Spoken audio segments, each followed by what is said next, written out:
दोस्तों, अगर आप शौकिया गाते हैं और प्रोफेशनली कभी कोई गीत आपने रिकॉर्ड नहीं किया है या केवल आप जानकारी के लिए भी चाहते हैं प्रोफेशनल सॉन्ग्स कैसे रिकॉर्ड होते हैं मूवीज के अंदर या इवन इंडिपेंडेंट इंडस्ट्री के भी अंदर, तो ये वीडियो देखिए शुरू से लेकर अंत तक। मैं आपको पूरा प्रोसेस बताऊंगा। Music with Subhash.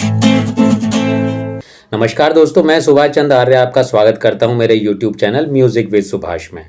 आज हम जानकारी लेंगे किस तरीके से बॉलीवुड के अंदर या इंडिपेंडेंट इंडस्ट्री के भी अंदर किस तरीके से रिकॉर्ड होते हैं। दोस्तों, पहले बात करते हैं हम पुराने टाइम के अंदर, जो पुराने टाइम आज से 20-30 साल पहले, 30-40 साल पहले, मतलब 25-30 साल पहले आप लगा लो, गाने कैसे रिकॉर्ड होते थे। उस टाइम लाइव रिकॉर्डिंग्स हुआ करती थी। नॉर्मली जो अभी भी हम लोग करते हैं, जैसे फॉर एग्जांपल राइट नाउ मैं रिकॉर्ड लाइव कर रहा हूँ, यानी कि मैं जो भी बोल रहा हूँ, गा रहा हूँ, गलती हो रही है, कुछ भी हो रही है, वो छप जाएगी इस पे, है ना। तो लाइव रिकॉर्डिंग्स हुआ करती थी। तो उसमें क्या होता था, जो भी स्टूडियो वगैरह के अंदर ढोलक है, तबला है, सारंगी है, वायलिन है, जो लोग भी जो भी पीस हैं, वो सब लोग प्रैक्टिस करते थे कि भाई स्टार्टिंग में गाना ऐसे स्टार्ट होगा, शुरू में फ्लूट आएगी, फिर सिंगर अलाप लेगा, है ना, फिर या कोरस आएगा। ऐसे जो भी स्ट्रक्चर वगैरह तैयार किया म्यूजिक डायरेक्टर ने, है ना, याद कर लिया, सबने अपने अपने पार्ट्स याद कर लिए और एक वन टाइम रिकॉर्डिंग हो जाती थी। और कहीं पे किसी से भी कोई भी गलती होती थी तो दोबारा से रिकॉर्डिंग होती थी। मैंने ये काम कभी नहीं किया क्योंकि उस ज़माने से काम मैं नहीं कर रहा हूँ। हाँ, लेकिन मैंने बहुत लोगों को देखा है और ऐसा ही होता होगा। और उस टाइम पे भी लोग कहते हैं गलतियाँ वगैरह उतना नहीं होती थी। क्यों? क्योंकि लोग प्रैक्टिस बहुत अच्छी किया करते थे ना। एक एक दो दो तीन तीन चार चार दिन लोग रिकॉर्डिंग्स ही करते रहते थे ना। लता जी आ गई, आशा जी आ गई, किशोर जी आ गए, है ना, म्यूजिशियंस आ गए, म्यूजिक डायरेक्टर भी है, लिरिसिस्ट भी है ना। सब लोग प्रैक्टिस करते थे और शायद इसी वजह से एक अलग बात भी आती थी वहाँ पे, क्योंकि प्रैक्टिस बहुत होती थी। और जिस भी काम में मेहनत ज़्यादा होती है ना, तो वो कहीं ना कहीं से अच्छा ही होता है, वो बड़ा ही ब्लेस्ड काम रहता है वो। और आजकल का जो टाइम है, तो टाइम के अनुसार टेक्नोलॉजी आ गई है। तो आज की डेट में देखिए कैसे काम होता है। आज की डेट में इस तरीके से काम होता है। फॉर एग्जांपल मान लीजिए मैं फिल्म का डायरेक्टर हूँ, आप प्रोड्यूसर हो, आपने अपनी सिचुएशन दी मेरे को, है ना, कि फॉर एग्जांपल हम ले लेते हैं, मान लीजिए डीडीएलजे पिक्चर का गाना कर रहे हैं हम, और मैं जतिन ललित हूँ मान लीजिए मैं।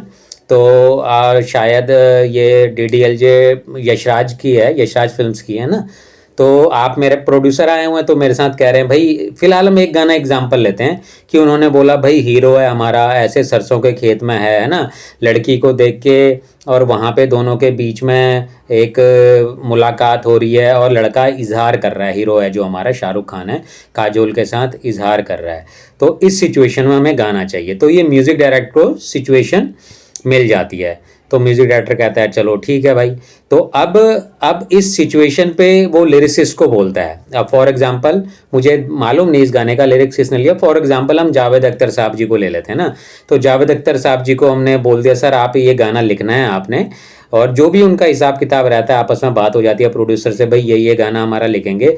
अब फॉर एग्जांपल जावेद अख्तर साहब ने लिख लिया ये गीत, और मुझे मालूम नहीं है एक्चुअली ये गीत किसने लिखा है, और ना मैं गूगल कर रहा हूँ, मैं अचानक से ही मैं वीडियो बना रहा हूँ, है ना। तो मे भी कोई कमेंट में ये मत कहिएगा भी ये गाना किसने लिखा है, यहाँ हम एग्जाम्पल के तौर पे ले रहे हैं। और गाना ले लिया हमने, तुझे देखा तो ये जाना सनम। अब जावेद साहब ने लिखना शुरू किया, अच्छा भाई ये तो हो सकता है वो बोल लिख देंगे पहले, या मोस्ट ऑफ द केसेस में ये भी रहता है धुन बना लेते हैं ना।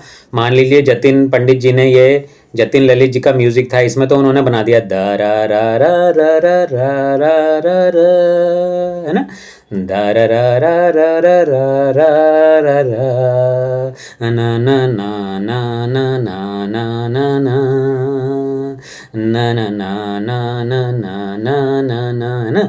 इस तरीके से उन्होंने रिदम वगैरह सेट कर, ना ना ना ना ना ना ना, इस तरीके से उन्होंने जावेद अख्तर जी को बोला भाई देखो ये मेरा स्थाई है, ऐसा ऐसा है। तो जावेद अख्तर साहब लिखेंगे उसमें, हाँ अच्छा। फिर वो कुछ सजेशन भी कर सकता है म्यूजिक डायरेक्टर, या जो भी उसे नरेशन मिला हुआ है डायरेक्टर से या प्रोड्यूसर से, जो भी है ना। तो वो कह रहे हैं अच्छा भाई ऐसे ऐसे खेत में हैं, और सरसों के खेत में ऐसी ऐसी लोकेशन है। तो अब यहाँ से राइटर का दिमाग दौड़ता है ना। तो उन्होंने बोला अच्छा शाहरुख खान ऐसे ऐसे, तो अच्छा वो कह रहे हैं, अब उनके दिमाग जो भी लिखा उन्होंने फिर लिख के दिया इसे ना, ना ना ना ना, अब वहाँ लिख दिया उन्होंने, तुझे देखा तो ये जाना सनम, है ना। तो इस तरीके से वो पूरा पूरा लिखते चले गए। अगर मान लीजिए म्यूजिक डायरेक्टर को लग रहा है, फॉर एग्जाम्पल उन्होंने शुरू में लिखा तुझे देखा तो ये जाना सनम, तो मुझे फिर हुआ ये फिर भरम। तो मान लीजिए म्यूजिक डायरेक्टर बोलेगा नहीं नहीं सर ये लाइन अच्छी नहीं लगी, थोड़ा चेंज कीजिए ना। तो फिर वो बोलेंगे अच्छा ठीक है भाई। तो जे क्योंकि वो कला मतलब लेखनी के जादूगर है ना, वो तो कुछ भी कर देंगे। अगर उन्हें नहीं जमा, मान लिया पहले उन्होंने कुछ और लिखा ना, तो उन्होंने कर दिया तुझे देखा तो ये जाना सनम, प्यार होता है दीवाना सनम। अब ठीक है क्या? तो हाँ ये लाइन बढ़िया, ये लाइन बढ़िया ना। तो ओके कर रहा है म्यूजिक डायरेक्टर या इवन उनके साथ डायरेक्टर या जो भी क्रिएटिव है, जो भी मतलब जिसका दखल अंदाजी है ना, जो फाइनल करेगा ना, वो लोग साथ में है। तो इस तरीके से तो ऐसे करते करते पूरा गाना पूरा लिख गया, कंप्लीट हो गया। जब सबकी रजामंदी होगी, हाँ भाई ये लिरिक्स फिक्स हो गए ना, तो अब धुन और लिरिक्स फिक्स हो गए ना, तो अब हम आते हैं नेक्स्ट स्टेप पे। अब हम अरेंजर के पास। और अरेंजर जो नाम का जो शख्स होता है वो आम आदमी नहीं जानता है जनरली। तो यानी कि आम आदमी क्या जानता है, फॉर एग्जाम्पल ये कुमार सानू जी ने गाना गाया है ना, तो कुमार सानू जी ने सिंगर हमने फिक्स कर लिया भाई कुमार सानू है, और इसमें लता जी ने गाया, चलिए ठीक है। तो दो है ना, आपको आम आदमी को केवल सिंगर्स मालूम होते हैं, है ना। उनको ये पता होता है यार ये लता जी का गाना है, या आशा जी का गाना है, या मोहम्मद रफ़ी का गाना है, या सोनू निगम का गाना है ना, ये आम आदमी जानता है, ठीक है। तो लेकिन थोड़ा और डीप नॉलेज रखता है तो वो कहता है यार इसमें म्यूजिक किसका है भाई, म्यूजिक इसमें किसका है, थोड़ा उससे भी जानता है वो।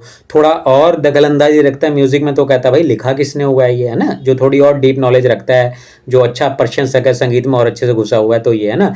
लेकिन इसके अलावा आम पब्लिक नहीं जानती कि इसके आगे भी एक शख्स होता है जिसको कहते हैं हम म्यूजिक प्रोड्यूसर या म्यूजिक अरेंजर, है ना।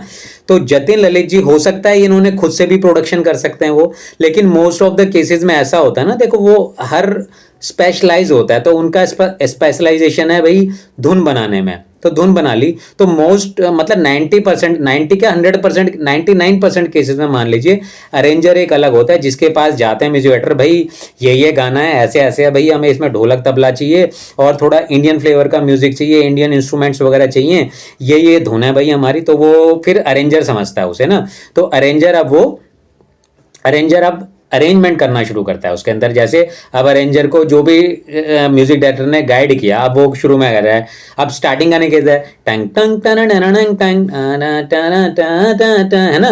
तो उसने अपने हिसाब से ये क्या बजा हुआ है, स्टार्टिंग में बैंजो ये मंडोलिन टाइप का बजा हुआ है, उसके बाद स्ट्रिंग्स बजी हुई हैं, है ना, उसके बाद ढोलक से शुरू हो रहा है, फिर उसके बाद इंट्रो हो रहा है तुझे देख, है ना, इस तरीके से। तो पूरा स्ट्रक्चर तैयार कर लेगा वो।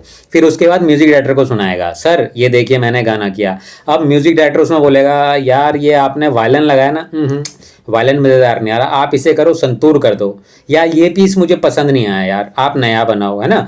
तो वो क्योंकि म्यूजिक डायरेक्टर क्या होता है, कप्तान होता है ना, किस दिशा में जा रहा है हमारा जहाज ना। जैसे होता है ना कैप्टन देखता है जहाज कहाँ जाना है, अपना कैसे जहाज कैसे बढ़ेगा, कितनी स्पीड रखनी है, क्या है ना, वो that is the work of music director. तो अब जब वो भी संतुष्ट हो जाएगा हाँ ये है करके ना, तो अब पूरा म्यूजिक तैयार हो गया। और हो सकता है कई बार डमी सिंगर से भी गवा लेते हैं, या म्यूजिक डायरेक्टर खुद भी गा लेता है, या उसके असिस्टेंट भी गा लेते हैं ना। तो इस तरीके से गा लिया ना, अब वो गाना ऑलमोस्ट तैयार है।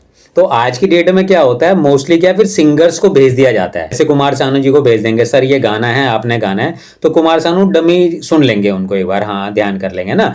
फिर अगले दिन आके रिकॉर्डिंग पे मेल फीमेल जो भी सिंगर होंगे, तो उस ट्रैक को रख के उधर से जो डमी गाया था उसको हटा के, तो वो अपना अंदाज डाल देंगे, क्योंकि कुमार सानू जी का अलग अंदाज है, लता जी का अलग अंदाज है ना, जिसने भी गाया है गाना ना। तो फिर यहाँ से अब उसकी सोल आ जाएगी ना, उसकी इनर वैल्यू आ जाएगी, उसकी वैल्यू आ जाएगी, जो उनका लहजा है, जो उनका स्टाइल है ना। तो अब ये हो गया, फिर मिक्स मास्टर वगैरह हो गया, तो गाना आउट हो गया। तो ये बेसिक स्ट्रक्चर होता है, इस तरीके से काम होता है ना। व्यक्ति मेरे साथ भी काम करना चाहता है तो स्वागत है, तो मेरा नंबर पे संपर्क कर सकते हैं, हम आगे बात कर लेंगे भी किस हिसाब से हम लोग काम कर सकते हैं। तो आई होप दोस्तों आपको समझ आया होगा कि इंडस्ट्री थोड़ा प्रोफेशनल लेवल पे किस तरीके से काम होता है, और 90% ऐसे ही काम होता है। 10% इसलिए नहीं कह रहा, कहीं हो सकता है ना कोई दूसरे हिसाब से बोल सकता है, अरे भाई तुमने बोला पहले धुन बनाई, लेकिन वहाँ हमने कहानी सुनी कि उन्होंने बोल लिखे हुए थे फिर उसके ऊपर बन गया ना। तो अलग अलग कहानियां रहती हैं। तो लेकिन ये तरीका है एक्चुअली काम करने का ना। तो इंडस्ट्री इस तरीके से फंक्शन करती है। तो आगे इसी तरीके से कोई और भी मैं कार्य बताऊंगा किस तरीके से, कोई और टॉपिक पे हम बात करेंगे।